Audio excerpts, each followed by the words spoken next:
हाथरस जिले के सिकंदराराव में आयोजित सत्संग में मची भगदड़ में अब तक 120 से ज्यादा लोगों के मारे जाने की खबर सामने आई है। 200 से ज्यादा लोग घायल बताए जा रहे हैं। मृतकों की संख्या बढ़ भी सकती है।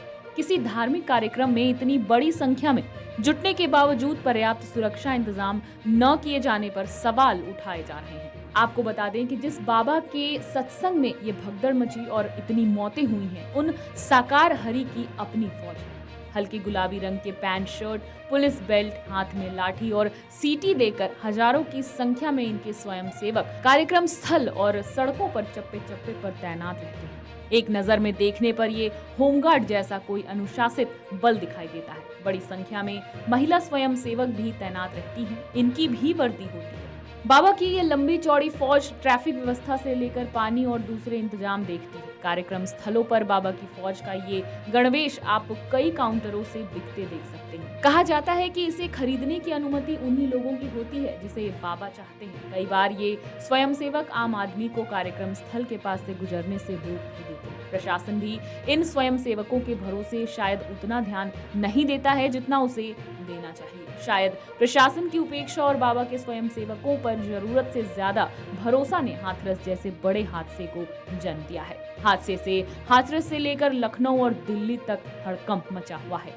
सबसे पहले तो ये जान लें कि साकार हरि के कार्यक्रमों में इनके शिष्यों की भारी भीड़ जुटती है। कई बार तो इनकी संख्या 2 से 3 लाख तक पहुंच जाती है। बाबा साकार हरि में अगाध श्रद्धा रखने वाले इनके शिष्य बेहद अनुशासित होते हैं। बाबा अगर तपती दोपहरी या भीषण बारिश में भी खड़े रहने को कह दे तो मजाल क्या कि कोई टस से मस हो जाए। जुलाई 2022 में इनके शिष्यों ने जोर शोर से प्रचार किया था कि सत्संग में आए श्रद्धालुओं पर हेलीकॉप्टर से फूल बरसाए जाए।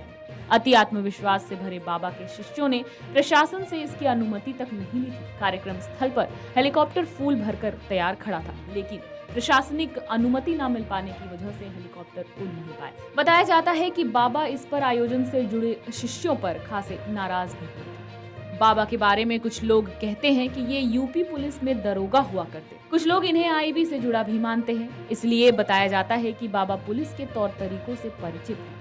वर्दीधारी स्वयंसेवकों की लंबी चौड़ी फौज खड़ी करने में ये काफी मददगार साबित हुआ। बाबा आम साधु संतों की तरह गेरुआ वस्त्र नहीं पहनते। बहुधा वो महंगे गॉगल, सफेद पैंट शर्ट पहनकर किसी फिल्मी हीरो के जैसे नजर आते हैं। अपने प्रवचनों में बाबा पाखंड का विरोध भी करते हैं। क्योंकि बाबा के शिष्यों में बड़ी संख्या में समाज के हाशिए वाले, गरीब, दलित, दबे कुचले लोग शामिल हैं। उन्हें बाबा का पहरावा और ये रूप बड़ा लुभाता है। महिला भक्तों में बाबा का खासा क्रेज दिखाई देता है। कानपुर से आई बाबा की एक प्रमुख शिष्या से बात हुई तो उनका कहना था कि बाबा साक्षात हरि अर्थात विष्णु के अवतार हैं। बाबा के मंच के ठीक सामने उनकी ड्यूटी लगाई गई थी। गदगद महिला भक्त इससे फूली नहीं समा रही थी। उन्होंने बताया कि बाबा का चेहरा दमकता रहता है, उस पर अलौकिक तेज है।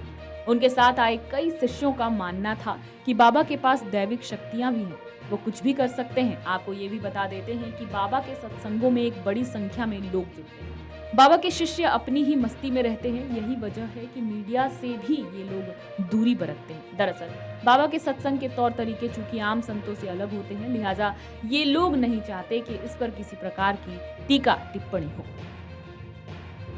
अगर आप ये वीडियो YouTube पर देख रहे हैं तो हमारे चैनल को सब्सक्राइब करें और बेल आइकन को दबाना ना भूलें। अगर आप Facebook पर ये वीडियो देख रहे हैं तो हमारे पेज को लाइक करें।